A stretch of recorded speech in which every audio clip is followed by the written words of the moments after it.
Good evening, and welcome to the first episode of Tell Me a Story. Tell Me a Story is a series of stories, whether they're going to be a story of happiness, sadness, laughter, or a story of survival. However, I thought it was only fitting that the first story be a story that I know, because it is a story of my own, and this story is engagement fraud.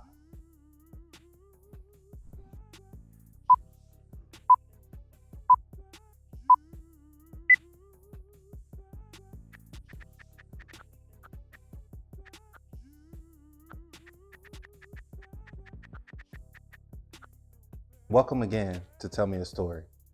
As stated, it was only right that this first story be the story of my own, a story of engagement fraud. A story that had two people that took over the world by their story of love, which all started from a pop the balloon that transpired into an engagement worthwhile.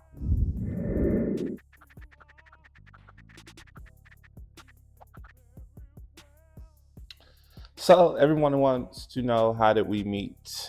We met at the Pop the Balloon, to be honest. When I said my name is Joshuatikeen, but you might as well call me Norbert because I think I found my Respucia, I knew that was going to be the pickup line that was going to woo him over. Everybody likes comedy. And honestly, I wouldn't change a thing in the world on how we met. It was beautiful. It was comedic. It was right up my alley.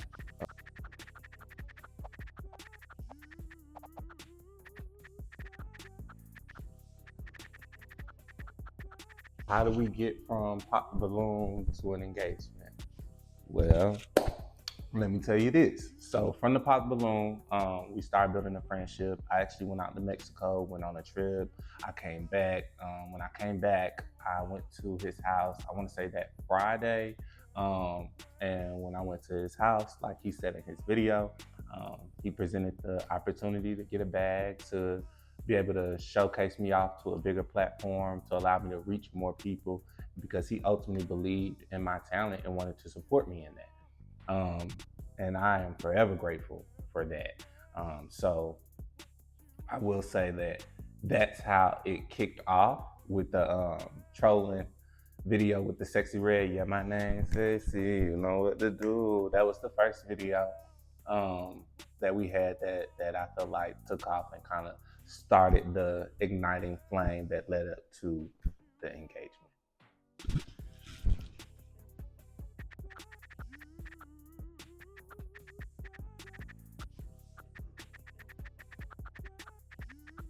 Engagement day, we went out to Conyers to this all-you-can-eat hibachi spot. He had did a food review there the day before, and he was like, "Okay, come out here. We're gonna do the engagement." Now, that entire day, he kept asking me, "Are you sure you want to do this? Are you comfortable with doing this? Are you sure you want to do this? Are you sure you want to do this?" Now, you got to take into account, at this point, we had like 1 point something million from our Pop the Balloon. And then we had our Sexy Red video taken off. And then we just had a lot of things taken off. So it was like, okay, what can we do next? And he presented me with the idea of the engagement. And, at first I was a little hesitant about it, because I'm like, whoa, engagement. I'm like, whoa, that's a lot. But then at the same time, I was like, you know what? Here is somebody who's willing to take a chance on me. You get what I'm saying? So why not take a chance on them and see through what they can do? For me, is they wanted to help me out. So for me, it was just like, why not? Why not go through with it? Why not? So we did the engagement at the restaurant. The restaurant was packed. I was nervous as hell. We got the ring. I presented him with the ring at the restaurant. We did the recording. Y'all seen it on social media. I will say this. It was a standing ovation in the restaurant. Everybody was clapping. Everybody was joyous. Everybody was happy. Nobody knew a thing. Nobody questioned it or anything. Nobody knew a thing. So that was the day of the engagement. But we was in constant communication the entire day before that engagement, like before the actual. Even then, he got hesitant. Even then, before I even did the whole proposal, he got hesitant. Like, oh my gosh, I don't think we should do this. It's a lot of people. I could tell his anxiety had kicked in.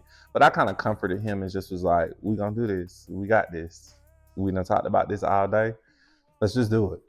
It's either now or never. And when we did it, it took off. I mean, it even got all the way up to Freddie Gibbs. And shout out to Freddie Gibbs. But you know, ultimately the engagement, that was the game changer. I had got phone calls that night. He had got phone calls that night. I actually had got a phone call in the restaurant, like literally, you really finna get married? Da, da, da, da, da, da. I mean, it was a lot.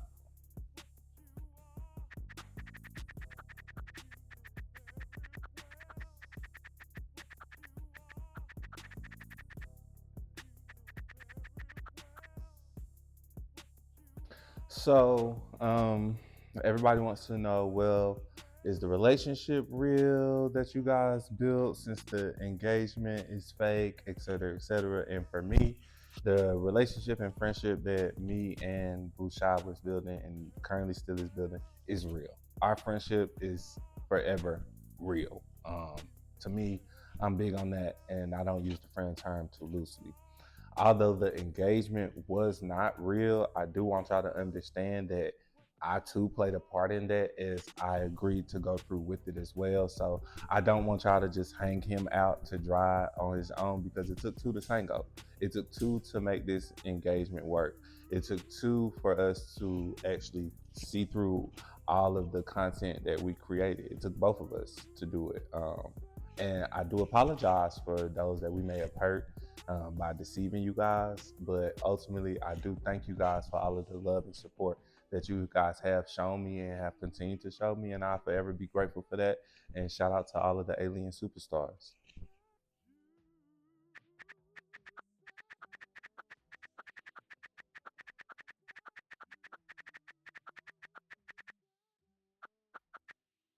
Although he came to me with the idea, I do want y'all to understand that he was always thoughtful about, my mental health and where I was at in it. And we always came to a common understanding of, if it ever became too much for either person mentally, that we would, exit out.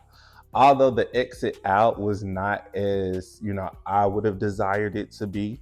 Um, and like I told him before, I didn't want him to take complete blame or ownership for it, because it did take two to see this plan out and see this plan through.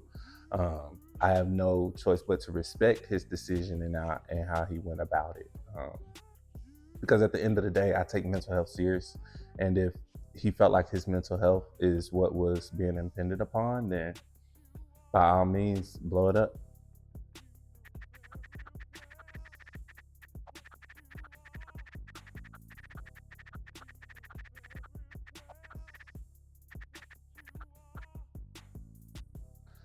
I will say that throughout this whole process, a lot of people have tried to pin the name clout chaser or opportunist to my name. And let me say this, real or fake, I'm never an opportunist. I've never been a clout chaser.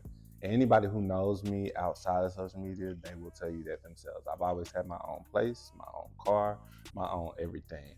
When I met Busha had his own everything, and I had my own everything. And now that everything has, dissipated in front of you guys, I still have my own everything, and he still has his own everything. So it wasn't no using of each other. There was no opportunity for me to gain. He offered me an opportunity, and like anybody else would, they would take it. What I'm finding a hard time processing is the fact that if it was a heterosexual couple, there would be no issue with, a man putting his woman on, or a woman putting her man on, if they have that ability to do so.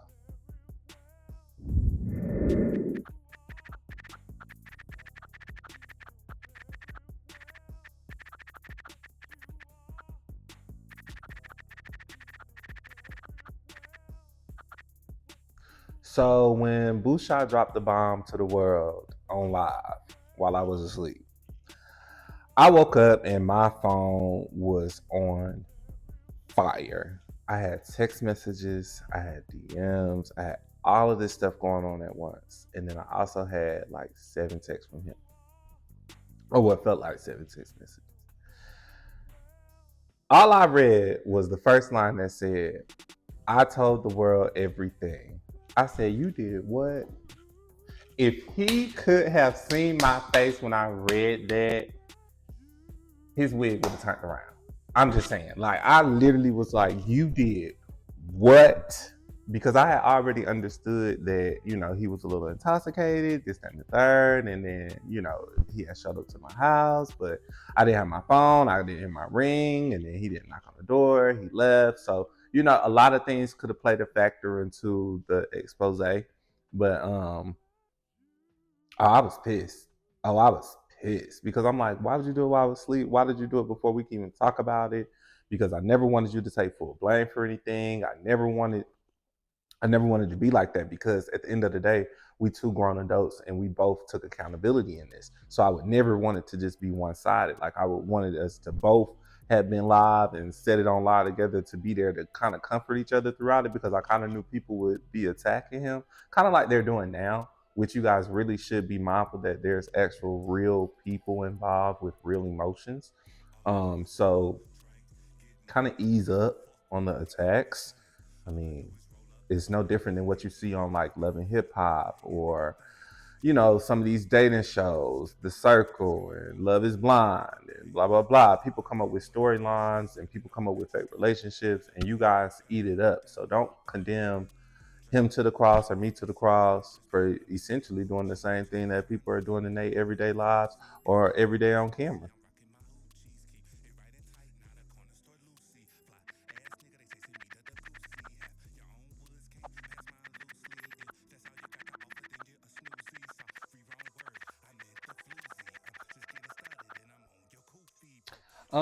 I've also read a lot of comments of, well, if you could redo it, would you do it again? Absolutely. I wouldn't change a thing. I wouldn't change a thing, because me and Blue Shot, we had a time. Listen, we had a time. We had a time. We had good times. Even when we was thought we was going at it at each other, but about little things. But ultimately, what we were building, you guys, is a solid friendship, because I feel like your best relationships in life come from a solid friendship first. How can you build a relationship with somebody that you can't even be their best friend? So I wouldn't change a thing. I would do it all over again. I wouldn't change a thing.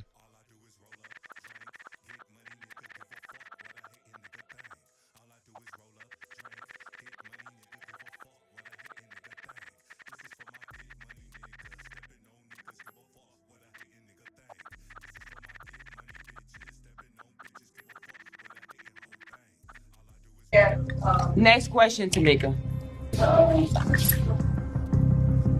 Stop trying to motherfucking play me for you don't get what you need. Next question, Tamika.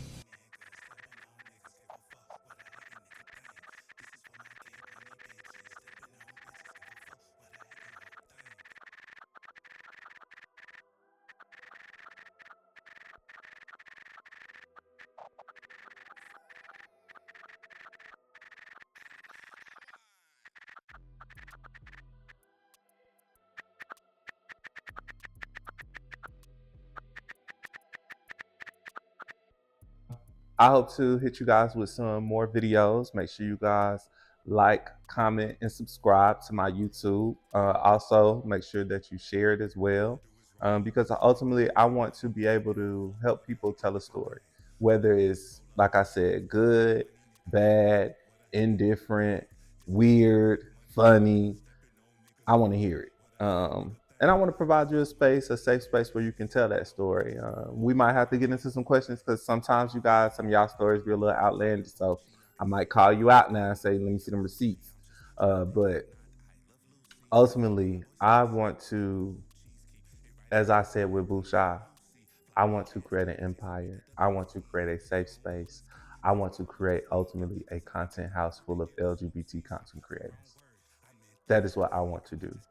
Although there are content creator houses that do have LGBT people in it, there is no content creator house that is fully LGBT, and that is a safe space where you can make the content that you want to make without any gay or lesbian slurs being thrown out, without people saying, "Oh, you're doing way too much. You're doing way too much." I want you to just be yourself.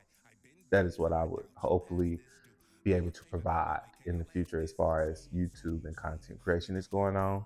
As far as my music, I hope to be an international superstar by the next time this year comes around. I want to be worldwide renowned rapper, change the game as far as what people think a LGBT rapper is, looks like, sounds like. Um, because what you hear on that track, I can do live. So never get that twisted. What you hear on that track, I could do live. Um, and ultimately, as well, get into some movies, get into some acting, because I'm a natural actor, baby. So that's what's next.